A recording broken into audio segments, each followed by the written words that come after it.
शेख साहब को पहले चीफ एडमिनिस्ट्रेटिव ऑफिसर बनाया गया जम्मू कश्मीर का, और फिर हिंदुस्तान के साथ जुड़े तो तब हलाल था इलेक्शन। जब वो वजीर आजम बने तो तब हलाल था। जब वजीर आजम से उनको हटाया गया तो फिर इलेक्शन 22 साल के लिए हराम हो गया। 22 साल तक वो रायशुमारी की बात करते रहे।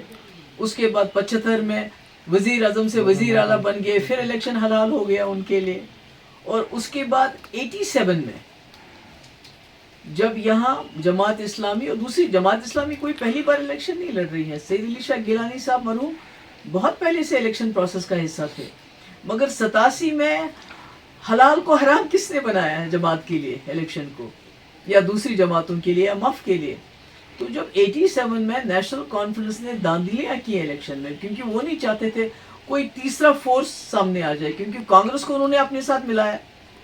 तो जब तीसरा फोर्स सामने आया माफ की शक्ल में, तो उन्होंने धांधलियाँ की, जिसकी वजह से जितनी भी और जमातें पॉलिटिकल प्रोसेस का हिस्सा बनना चाहती थी उनके लिए उन्होंने इलेक्शन के दरवाजे हमेशा के लिए बंद कर दिए।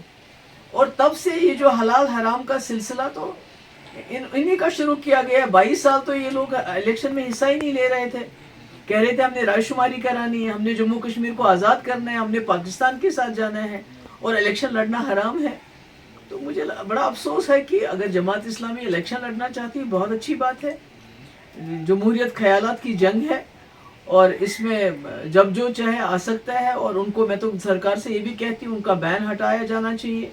उनके जितने भी इंस्टीट्यूशंस हैं, एसेट्स हैं जो आपने फ्रीज किए हैं, कन्फिस्केट किए हैं, उनको डीफ्रीज किया करना चाहिए, उनको वापस करना चाहिए।